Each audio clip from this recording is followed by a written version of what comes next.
갈릴리 호수에서 형 야고보와 그물질하던 한 청년이 있었습니다. 요한이라고 하는 청년이지요. 그가 우연히 예수님을 만나가지고 예수님의 제자가 되어서 3년 동안 그분과 함께 동고동락하며 하늘나라의 삶을 배웁니다.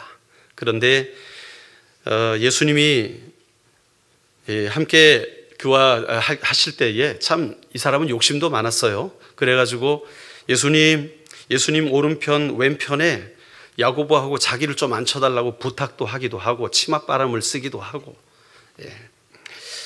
그런데 예수님이 십자가 위에 돌아가시기 직전에 이 마리아와 요한을 부르셔서 마리아에게 먼저 말씀하시지요. 어머니, 이 사람이 어머님의 아들입니다. 그리고 이제 요한을 향해 또 말합니다. 이분이 너의 어머니시다. 그러면서 마리아를 이제 요한에게 부탁하는 장면을 우리는 봅니다. 그리고 이제 그 이후로 요한이 그 마리아를 곁에서 늘 모시고 섬기는 그런 모습도 보게 되지요. 그리고 예수님의 그 돌아가신 무덤에 가장 먼저 쫓아갔던 사도 중에 한 사람이 바로 이 요한이었습니다. 그런데 가슴이 새 가슴이었는지 들어가지는 못하고 베드로 먼저 들여보냈었지요. 오순절 성령 강림 이후에 함께 기도하였던 모든 사도들과 성도들이 성령 충만함을 받게 되고 거리로 나가 복음을 전하게 되고 예루살렘 교회는 부흥하게 되지요.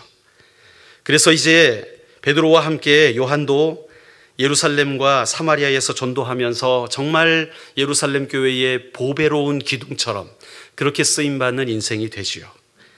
전승에 의하면 AD 44년경에 헤롯 아그리파 1세의 박해를 피해서 이제 예루살렘에 있던 요한도 저 소아시아로 피해서 그곳에서 이제 일곱 교회를 돌보면서 남은 인생을 살았다라는 말이 있습니다. 그 일곱 교회가 바로 요한계시록 2장에 나오는 에서보, 두사빌라, 에서보, 두사빌라, 에베소, 서머나, 버가모, 두하디라, 사데, 빌라델비아 교회, 에서보, 두사빌라.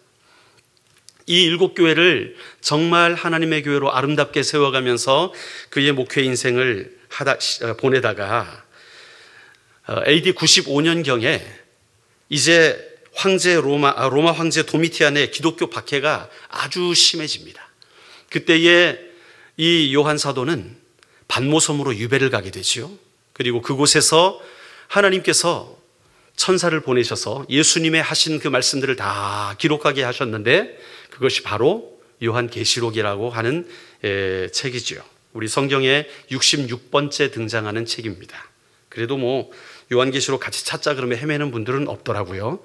오바디아 찾으라 그러면 한참 헤매는데 사실 이 요한계시록을 우리가 읽어나가게 될 때 참 어려운 점이 많아요. 그래서 사람들은 요한계시록을 읽고 또 묵상하는 것이 참 어렵다, 참 불편하다 그런 이야기들을 하지요. 그도 그럴 것이 요한계시록에는 참 상징적인 언어들이 많이 등장합니다. 그리고 현실적이지 않아요. 뭐 천상에서 보이는 광경들, 영적인 세계 속에서 일어나는 그러한 사건들, 뭐 무시무시한 표현들, 이런 것들이 엄청나게 많아요. 특별히 종말에 대해서, 이 엄청난 재난에 대해서, 환난에 대해서 이야기하다 보니까 정말 이걸 읽으면서 내 시대에는 이런 일들이 안 일어났으면 좋겠다, 그런 생각을 하게 되는 것이죠. 그래서 2000년 가까이 기독교가 발전해 오면서 수많은 신학자들에 의해서 다양한 해석들이 있었고요, 다양한 견해들이 있었지만 그러한 여러 가지 견해들이 의견이 서로 좁혀지지 않는 그러한 책 중에 하나가 바로 이 요한계시록입니다. 그래서 뭐 무천년설이다, 뭐 전천년설이다, 세대주의적 전천년설이다, 후천년설이다, 이렇게 역사를 바라보는 관점에 따라서 구분하기도 하고요. 또 해석하는 관점에 따라 뭐 이상주의적 관점, 이거는 이 시간을 초월하는 원리를 말하는 거지 현실적인 그런 게 아니야. 어떤 사람들은 또 역사주의적인 관점으로 아니야, 요한 당시부터 예수님이 앞으로 오실 그때까지, 이 재림의 때까지의 타임라인이야 라고 얘기하는 사람이 있는가 하면 그것도 아니야, 그거는 그 당시 요한이 섬겼던 그 소아시아 교회를 향해 말씀하였던 말씀이지 그게 아니야. 뭐 여러 가지 관점과 생각이 존재하고 있지요. 그런데 정답은 주님 나라 가야 알 수 있을 것 같습니다. 그런데 이렇게 여러 견해와 관점들이 난무하는 그런 시대를 우리가 살아가고 있지만 분명한 것은 뭐냐 하면 우리가 이 요한계시록에 나오는 이야기들을 100% 온전히 이해할 수도 없고요. 또 이것이 옳다, 이것만이 옳다라고 주장하기도 힘들지만 우리는요, 이 정말 요한계시록에서 분명히 알 수 있는 게 있다는 것을 여러분 깨달으시길 바랍니다. 자, 여러분 이렇게 복잡하고 어렵다 보니까 이것만 드립다 파는 사람들이 있었죠. 그래가지고 일단 이것만 파보자 하다가 이단되는 사람들이 있잖아요. 그렇죠? 그래서 정말 교회가 이 요한계시록에 대해서 특별히 우리 한국교회가 충격을 받은 때가 있었죠. 1992년 10월 28일 혹시 기억하시는지 모르겠습니다. 다미선 교회가 그날 주님 오신다고 해가지고 어딘지 모르겠어요. 한국에 어디 모여가지고 흰 옷을 입고, 흰 옷을 자기들이 준비하나 봐요. 그죠? 예. 어쨌든 흰 옷을 입고 예수님 재림을 준비하다가 불발난 사건이 있었습니다. 그것이 영국 BBC에서 와서 또 CNN에서 와서 대서특필을 해가지고 얼마나 한국교회가 망신을 당했는지, 그때 이후로 대한민국 교회에서 종말론에 관한 이야기를 하면 저건 이단이다. 종말로만 이해하면 그건 이단이야. 잘못된 거야. 종말에 관한 이야기를 하기를 꺼려하는 그런 분위기가 대한민국을 강타하게 되죠. 그 기류가 지금까지도 이어지고 있는 것 같습니다. 여러분, 그렇다면 정말 이 요한계시록이라는 것이 우리가 이해하기 어렵도록 일부러 꼬아서 예수님께서 요한에게 전달해 주신 메시지일까요? 이를테면 예수님이 요한에게 내가 계시에 관한 퀴즈를 내겠다. 한번 알아맞혀봐라. 그러면서 못 알아맞출 문제를 내듯이 그렇게 알려주신 책이 요한계시록일까요? 여러분, 성경은 그렇게 말씀하지 않아요. 우리 요한계시록 1장 1절에 보면 이렇게 기록이 돼 있어요. 우리 한번 같이 읽어봅시다. 시작. 예수 그리스도의 계시라. 이는 하나님이 일어날 일들을 그 종들에게 보이시려고 그의 천사를 그 종 요한에게 보내어 알게 하신 것이라. 아멘. 여러분, 이 계시가 어떤 거라 그랬어요? 하나님이 요한에게 주신 거예요. 그렇죠? 그 다음에 반드시 속히 일어날 일들을 교회에 어떻게 하시려고? 보이시려고 주셨다는 거예요. 보이신다는 말이 감춘다는 말입니까? 드러낸단 말입니까? 드러낸단 말이잖아요. 그리고 천사를 요한에게 보내서 알게 하셨다 그랬어요. 알게 하셨다. 요한이 그 계시를 듣고 알아들었다는 말입니까? 못 알아들었다는 말입니까? 알아들었다는 말이에요. 그러니까 요한에게, 그리고 요한의 공동체인 교회들에게 이제 반드시 속히 일어날 일들을 알게 하시려고 주신 계시라는 거예요. 숨기려고 스무고개 이거 한번 알아맞혀봐라. 똑똑한 사람만 알 수 있다. 뭐 그런 게 아니라는 거죠. 아마 이러한 말씀에 근거한다면 그 당시 요한과 함께 신앙생활을 했던 공동체의 사람들은 이 계시록의 말씀을 듣게 되었을 때에 아마도 조금만 고민한다면, 함께 기도하면서 성경을 읽는다면 충분히 알아들을 언어로 주셨다는 것이죠. 하지만 그때와 지금은 참 세대 간의 세월의 간격이 있잖아요. 다양한 문화적인 간극이 있고 또 언어적인 간극도 있습니다. 그래서 그 당시에 전파되었던 메시지가 지금 21세기를 살아가는 우리들에게 그대로 전달되어지기가 참 쉽지 않죠. 그렇기 때문에 신학교가 있고 또 우리 목사님들이 계신 거 아니겠습니까? 참 좋지요. 그죠? 자, 그러면 여러분, 이러한 해석의 어려움이 있지만 그래도 계시록을 통해서 하나님께서 우리에게 주시는 메시지, 다른 말로 하면 하나님께서 우리를 향해 밝히시는 하나님의 의도를 깨닫기는 그렇게 어렵지 않다는 거예요. 하나님의 의도가 뭐겠습니까? 요한계시록을 모티브로 한 영화들이 참 많이 나왔었죠. 과거에 오래된 영화지만 오맨이라는 이 영화도 있었고 하여튼 뭐 지구의 종말을 다루는 그러한 영화들 굉장히 많이 나오지요. 뭐 요즘에도 재난에 관해서 지구의 마지막 날에 대해서 그리는 영화들이요, 거의 뭐 매년 1년에 한 번씩은 나오는 것 같습니다. 그래서 그 요한계시록을 모티브로 하는데 결론적으로 보면 영화의 주제들이 다 공포심을 심어주고 마지막 때에 일어날 위협적인 일들에 대해서 보여주고, 그리고 결론이 없어요. 잘 살아남았다? 뭐 그 정도일까요? 여러분, 보통 사람들은요, 그래서 누구나 종말에 대해 기분 좋게 받아들이지 않습니다. 여러분들은 어떠십니까?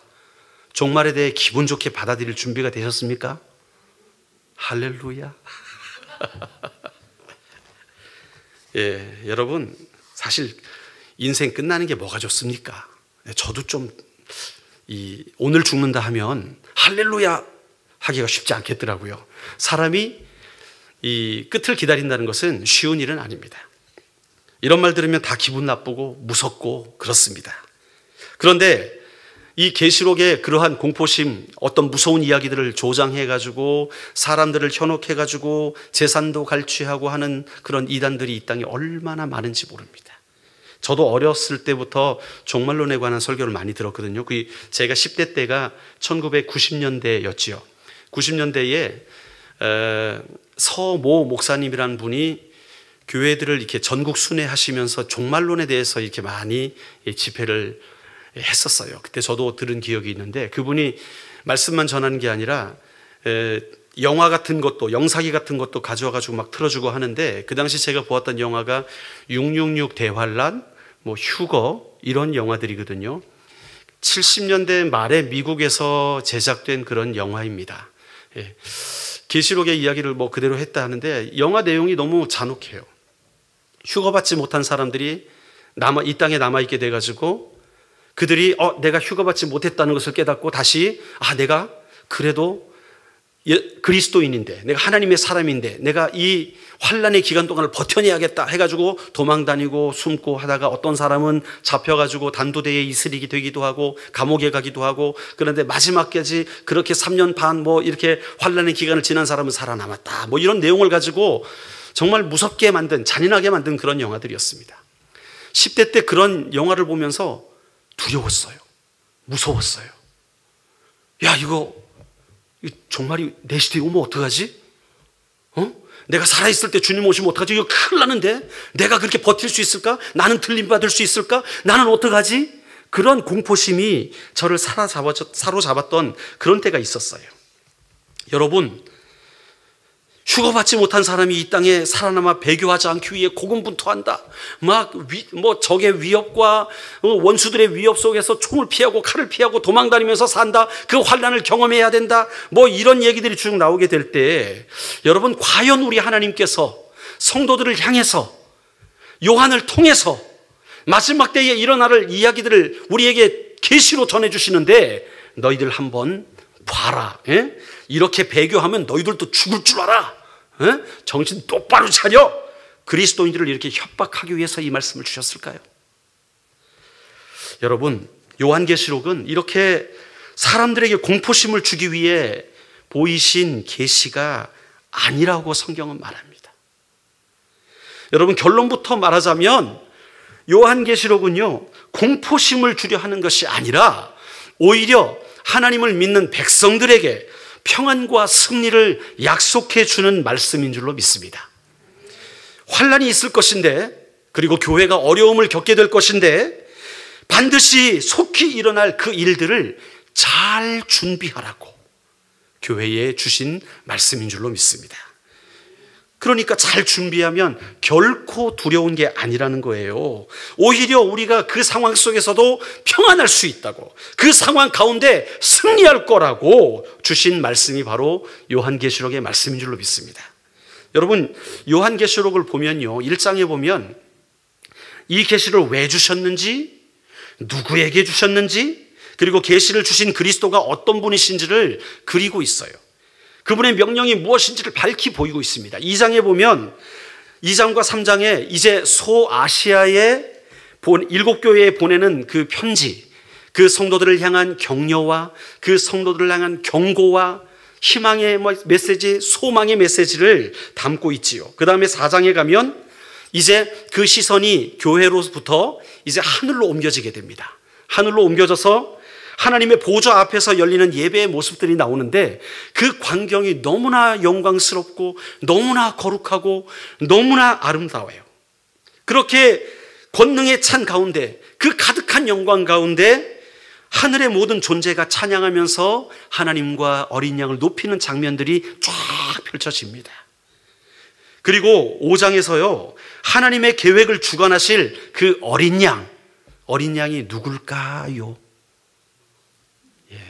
예수님이시잖아요. 그죠? 예수님. 그 어린 양이 어떤 분이신지, 그분이 또 어떻게 경배를 받으시는지를 5장에서 쫙 보여주고 있습니다. 하늘의 예배. 예배의 모든 진정한 본질이 다 담겨있는 그 하늘 예배의 장면이 5장에서 등장하고 6장부터 18장까지의 말씀에는 드디어 이제 하나님의 그 타임라인 안에서 이 7부분으로 구성된 세 종류의 심판이 등장하게 되죠. 자, 각각 7부분으로 구성되어 있는데, 그러니까 첫째, 7째 이내 그러한 심판이 있고, 그 다음에 7 나팔이 나오고, 그 다음에 7 대접의 심판이 18장까지 쭉 전개가 됩니다. 이 심판에 관한 환상들이 기록이 되어 있어요. 그리고 심판의 강도가요, 처음보다 뒤로 갈수록 점점 더 세지는 것을 보게 됩니다. 그러니까 이렇게 성경을 읽어가다가, 야, 성도들이 이걸 어떻게 견디지? 어떻게 살아갈 수가 있지? 인류에게 이런 재난이 있다면, 이러한 심판이 있다면 살아남을 사람이 있을까? 이런 생각이 들 정도예요. 그런데 그런 무서운 마음, 그런 공포심이 들 때마다, 공포심이 찾아오려 할 때마다 하나님은요, 우리의 시선을 그 환난과 재난과 어려움이 아닌 저 높은 곳으로 향하게 하십니다. 그게 어디냐 하면 하늘 보좌, 하나님이 계신 그곳, 하나님의 영광이 가득한 그곳을 바라보게 하시는 거예요. 그러니까 무시무시한 심판이 일어나려는 그때에 역사를 주관하시는 그 하나님의 보좌 앞에서 어떤 일이 일어난지를 보여주시는 거예요. 그런데 그 모습이요, 참 놀랍습니다. 자, 계시록에 아까 말씀드렸던 이 재난 7가지 이 인과 나팔과 대접의 이 재난을 주관하시는 분이 하나님이시잖아요. 근데 그 하나님의 그 시선이, 너희들 맛 좀 봐라, 지금까지 그 죄악 가운데 살았지, 내가 이 땅을 다 쓸어버리겠다, 멸망시키겠다 해가지고 분노와 그 죄에 대한 미움과 악에 바친 그런 모습으로 그 보좌 앞에 그려지는 게 아니라, 그 보좌 앞에 계신 하나님의 모습은요, 놀랍게도 인간에게 분노하시고 참지 못하시는 하나님이 아니라 여전히 당신의 백성들을 기다리시고, 그리고 그들의 목소리에 귀를 기울이시고, 그리고 택한 백성이 돌아올 때까지 참고 참으시는 그 하나님의 모습을 보여주고 계세요. 여러분, 6장부터 심판의 메시지가 등장한다 했잖아요. 재앙이 담긴 두루마리 7개가 봉인이 되어 있습니다. 이 봉인을 뗄 자가 없어요. 그런데 누가 뗄 수 있었을까요? 6장에 보니까 어린 양, 예수 그리스도가 그 봉인을 뗄 수 있는 분이셨어요. 그래서 어린 양 되신 예수님이 봉인을 하나하나 뗄 때마다 이 세상에 재앙이 임하게 되는 것을 보여줘요. 그래서 예수님이 역사를 주관하시는 분이다. 예수님이 지금도 우리가 살아가는 이 역사를 붙들고 계신다, 운행하고 계신다는 사실을 우리가 이 6장에서 발견할 수가 있습니다. 자, 그래서 어린 양 되신 예수님이 첫 번째 두루마리 인을 탁 뗄 때에 흰 말을 탄 자가 나오는데, 그 자는 활을 가졌고 그 다음에 면류관을 벗고 나가서 이기고 또 이기려 한다. 이게 무엇을 상징하느냐, 어떤 환난을 말하느냐, 재난을 말하느냐, 이것은요, 담임 목사님을 통해서 앞으로 차차 알게 될 줄로 믿습니다.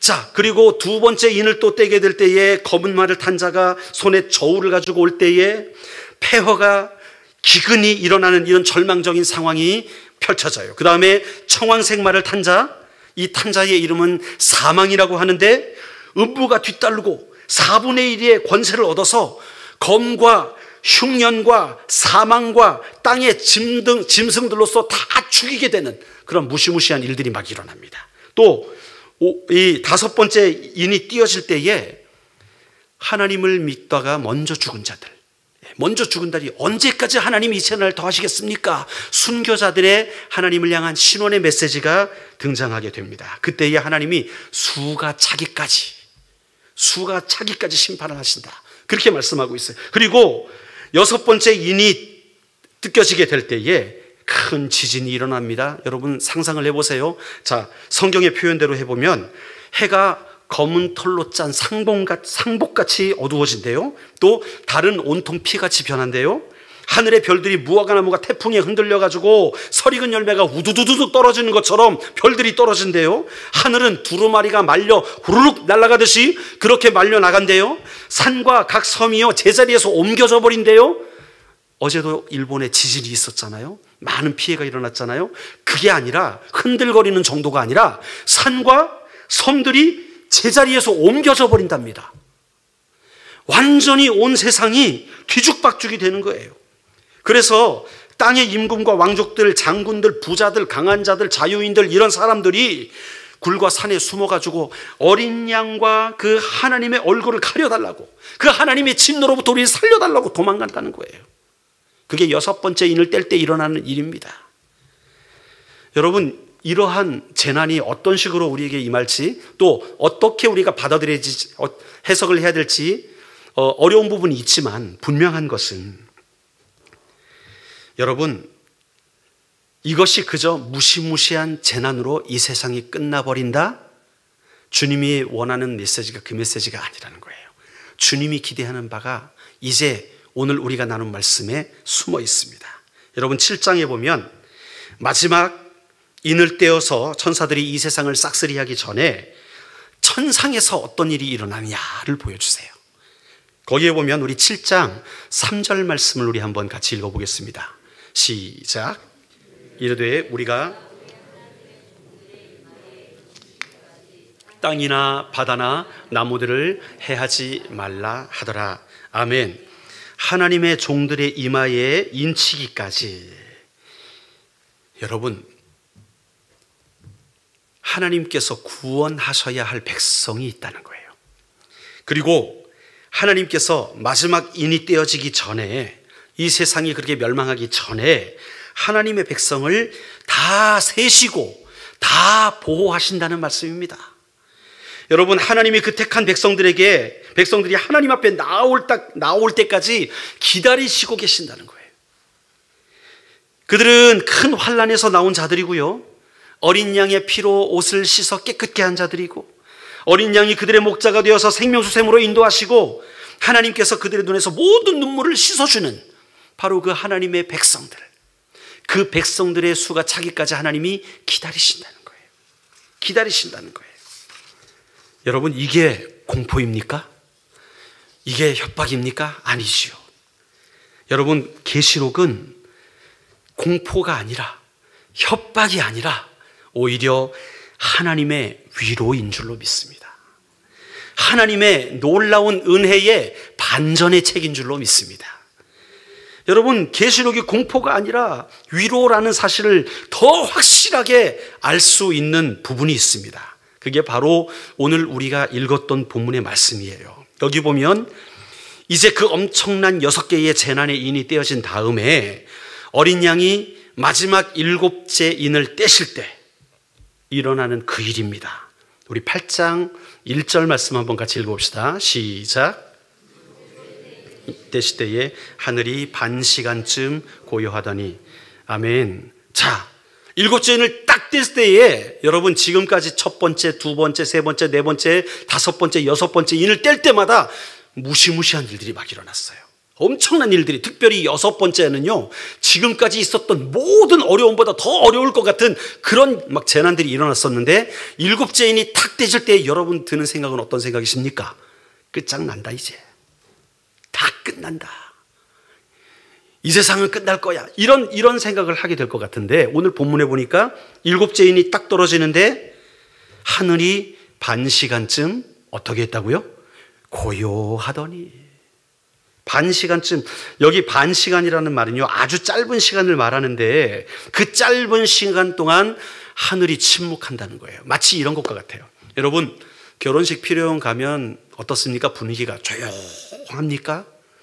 시끌벅적하잖아요. 아이고 오랜만이야. 뭐 우리 아이고 누가 어쨌어. 반가워 하면서 뭐 이런저런 얘기들 하면서 막 여기저기서 삼삼오오 모여가지고 그 하객들이 함께 즐거워하고 떠듭니다. 그런데 갑자기 잔을 하나 들고 땡땡땡땡 하면 어떻게 하죠?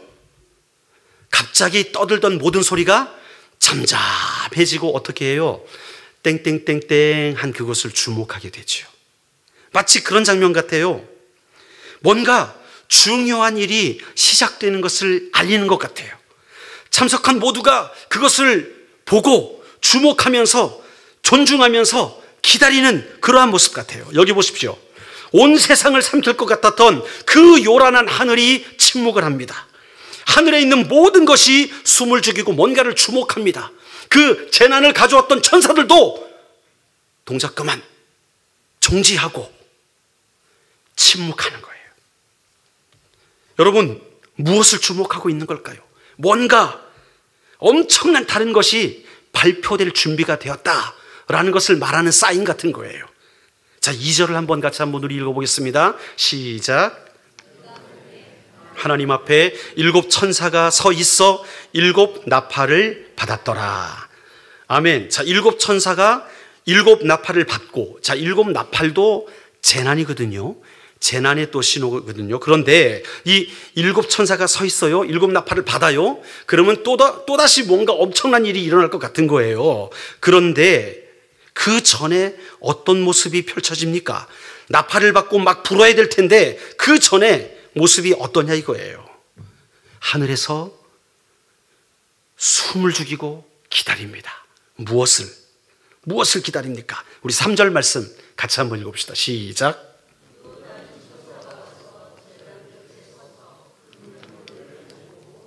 향을 받았으니 이는 모든 성도의 기도와 합하여 보좌 앞 금제단에 드리고자 함이라. 아멘.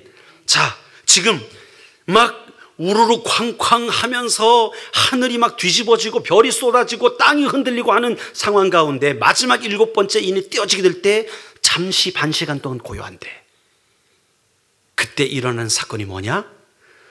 천사가 와가지고 제단 곁에 서고요, 금 향로를 가지고 많은 향을 받았다는 거예요. 많은 향. 여러분, 이 향이 뭘까요? 이 향. 계시록 5장 8절이 그 향이 뭔지를 설명해 주고 있습니다. 5장 8절 말씀 같이 한번 읽어봅시다. 시작. 그 2마리를 취하심에 네 생물과 24 장로들이 그 어린 양 앞에 엎드려 각각 검은고와 향이 가득한 금 대접을 가졌으니 이 향은 성도의 기도들이라. 아멘. 이 향이 뭐라고요? 성도의 기도. 이 향이 뭐라고요?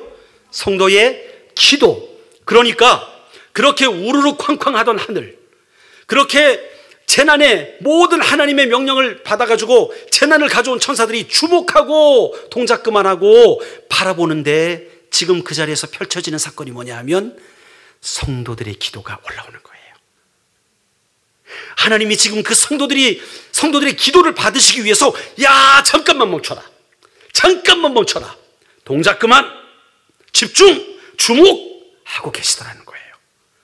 반시 동안 고요하더니. 여러분, 놀라운 일 아닙니까? 하나님께서 마치, 자, 이제 7인이 띄어지게 될 때에 나팔을 불어가지고 온 땅에 재난을 오게 하고 이 세상의 모든 심판을 진행을 할 천사들을 잠깐 동작 그만 해가지고 줄 세워놓은 다음에 그 전에 하나님께서 주목하고 받으시는 것이 바로 성도의 기도였다는 거예요. 성도의 기도. 여러분, 그 향기로운 연기와 같은 성도의 기도가 천사의 손에 들려져서 하나님 앞에 올려지는 그 장면을 위해 하늘도 멈추고 천사도 멈추고 동작 그만 하더라는 겁니다. 여러분, 이 말은 뭐냐 하면 하나님께서 그렇게 우리의 기도를 기다리신다는 거예요. 하나님께서 성도의 기도를 그렇게 기다리고 계신다는 것입니다. 여러분, 역사는 하나님의 주권대로 또 하나님의 권능으로 저 각양 천사들을 통해서 운행하십니다. 그러나 성도가 기도하게 될 때, 하나님 앞에 기도로 나아가게 될 때 그 모든 천사가 움직이는, 잠깐 스탑, 내가 지금 기도를 받아야겠다. 저는 그렇게 느껴지는 거예요. 얘들아 잠깐 기다려, 내 사랑하는 자녀가 기도한다. 얘들아 잠깐 기다려, 기도의 향연이 올라온다. 조용해. 쉿. 여러분, 저는 하나님이 우리 기도를 이렇게 중요하게 여기시는지 잘 몰랐었어요. 여러분은 어떠십니까? 여러분, 우리 기도할 때 그냥 잠시 기도하다가 응답 안 되면 내 기도를 들으시겠어, 낙심하고, 또 어떤 마음의 소원이 있어가지고 주님 앞에 기도하면서 하나님 도와주세요, 그리고 돌아 나가면서 안 되겠지? 여러분, 이게 우리의 모습 아닙니까? 기도하다가도 응답이 되는 것 같기도 하고 안 되는 것 같기도 하고, 되면 감사하고 안 되면 어쩔 수 없고. 여러분, 우리가 우리의 기도를 생각할 때 너무 우리의 기도를 평가절하를 하고 있는 거예요. 그런데 하나님은 우리의 기도를 그렇게 보시지 않는다는 거예요. 성도들의 기도가 올라오게 될 때 모든 천사와 모든 24장로와 하늘의 모든 것들을 스탑, 조용, 기도가 올라오고 있어. 지금 기도가 올라오고 있어. 우리 하나님께서 우리 성도들의 기도를 그렇게 귀하게 여기신다는 것입니다. 여러분, 이걸 아는 것이 우리들에게 얼마나 큰 위로가 되냐고요. 얼마나 큰 위로가 되냐고요. 이런 영적 세계가 보이지 않으니까 우리는 기도를 하다가도 그냥 쉬어버리고, 또 아무런 믿음도 없이 그냥 습관적으로 기도해버리고 하는 거예요. 만약에 이것이 깨달아진다면, 하나님이 나의 기도를 이렇게 중요하게 여기시는구나, 하나님이 내 기도를 이렇게 기뻐하시는구나 라고 깨달아지신다면, 여러분, 우리가 어찌 기도의 자리를 놓칠 수가 있겠습니까?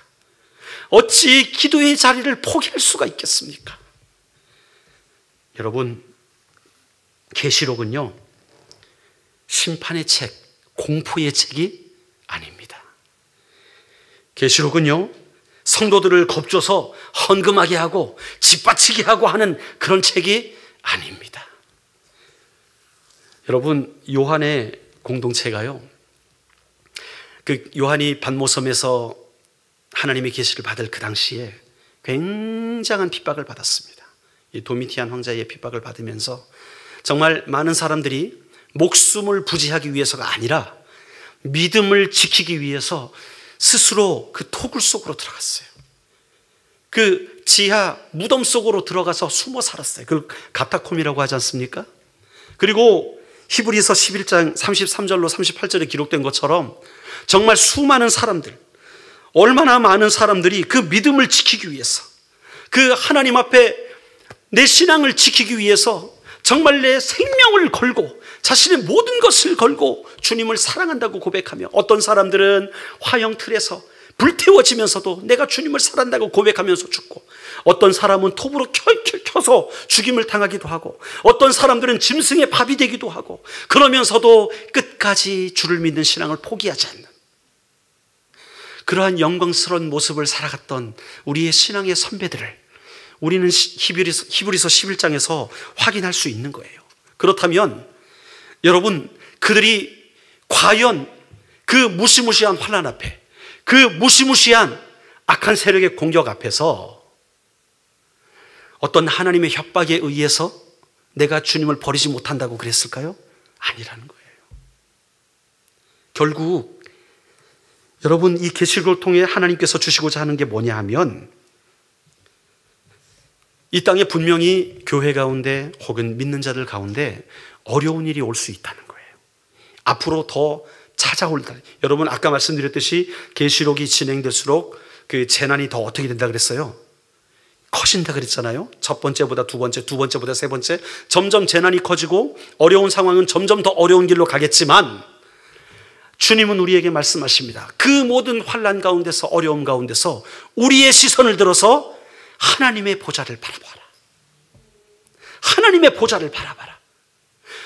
그러면 하나님께서 천상의 세계를 우리에게 보여주시게 될 때 우리의 모든 어려움, 고통, 환난 이러한 것들 가운데 신음하던 그 우리의 눈이 하나님을 바라보게 될 때 하나님이 우리를 주목하시고 하나님이 우리를 기다리시고 오늘도 또 한 영혼이 구원받는 것을 기다리시고 이마에 또 인친자들이 주님 앞에 나올 그때까지 하나님의 거룩한 옷을 입고 어린 양이 그 피로 씻김을 받은 백성이 또 내게 나올 때까지 참으시고 기다리시고 인내하시며 우리를 사랑하시며 기다리시는 그 하나님의 시선을 바라볼 수 있게 하는 것, 그게 바로 이 계시록의 목적인 줄로 믿습니다.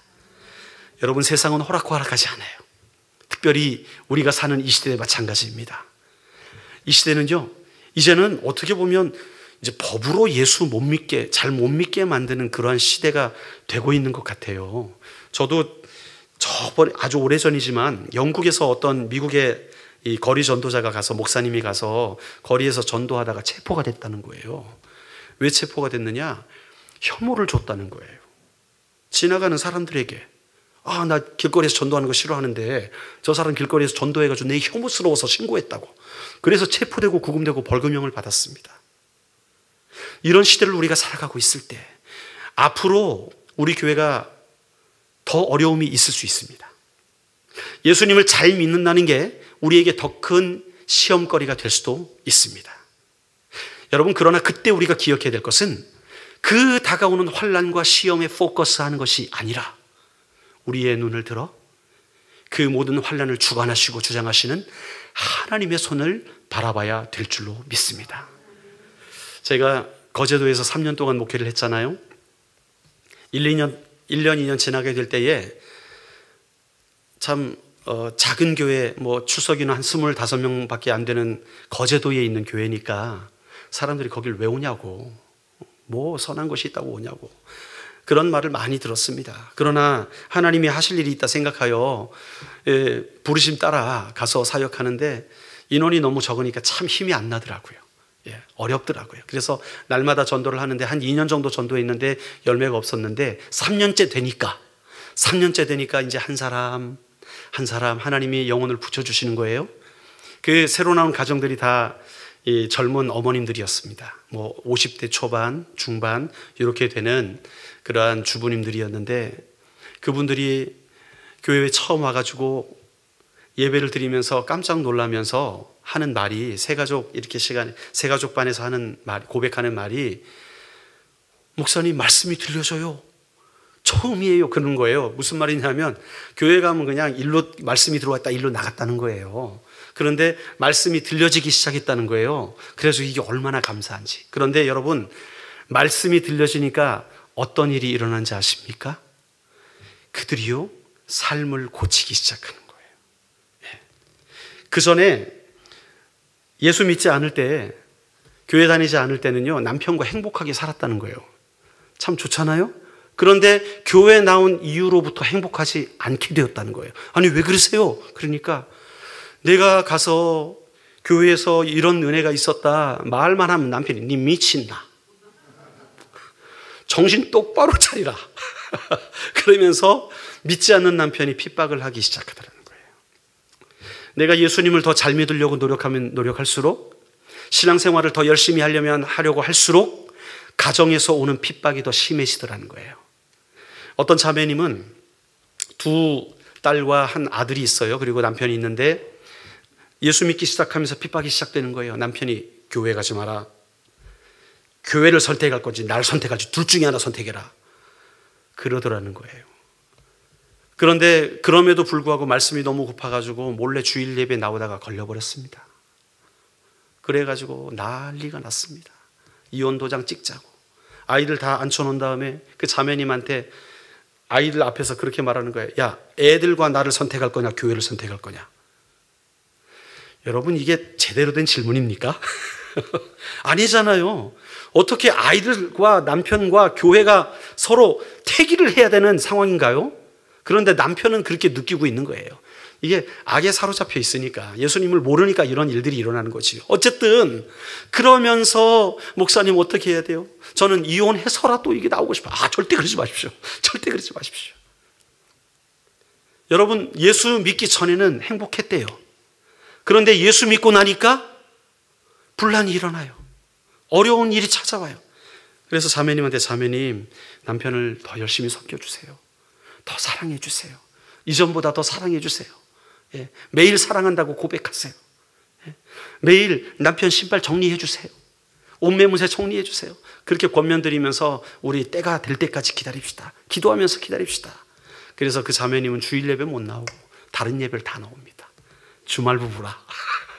어쨌든 여러분, 우리가 믿음 생활을 잘하려고 하면 할수록 우리 가운데 이것을 싫어하는 세력이 있습니다. 미스터 사. 이 사탄이라는 녀석이요, 우리가 하나님께 더 가까이, 하나님께 더 온전히 나아가려는 것을 방해해요. 전쟁입니다, 전쟁. 왜? 그들의 테리토리, 그들의 영역을 빼앗기는 치열한 영적 전쟁이 지금 일어나고 있기 때문에 그렇습니다. 여러분, 그럴 때에 우리는 어떻게 해야 됩니까? 그들의 공격이 힘들다고, 무섭다고, 두렵다고 주저앉고 넘어지고 해야 되겠습니까? 여러분, 그때 필요한 게 바로 계시록인 거예요. 우리의 눈을 들어 어디를 바라봐야 돼요? 하나님의 보좌를 바라봐야 되는 거예요.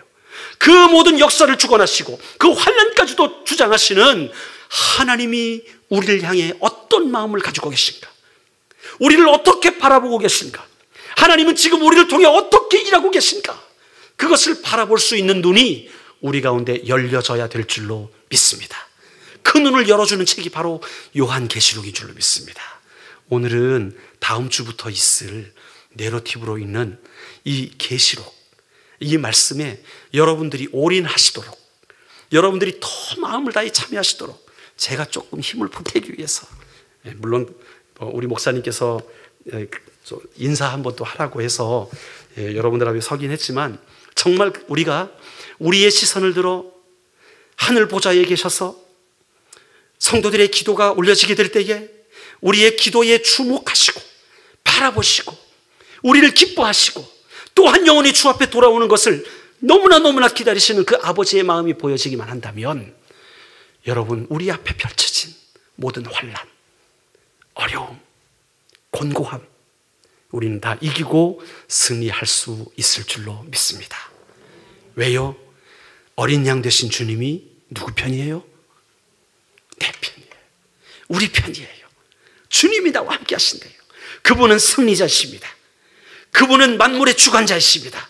그분은 전능하신 하나님이시고 세상의 모든 재난의 인을 떼시는 분이 누구라고요? 어린 양 되신 예수님. 그분이 우리를 바라보시고 주목하시게 될 때 우리의 모든 삶은, 여러분, 절망이 아니라 평강이요, 두려움이 아니라 은혜의 삶을 살아가게 될 줄로 믿습니다.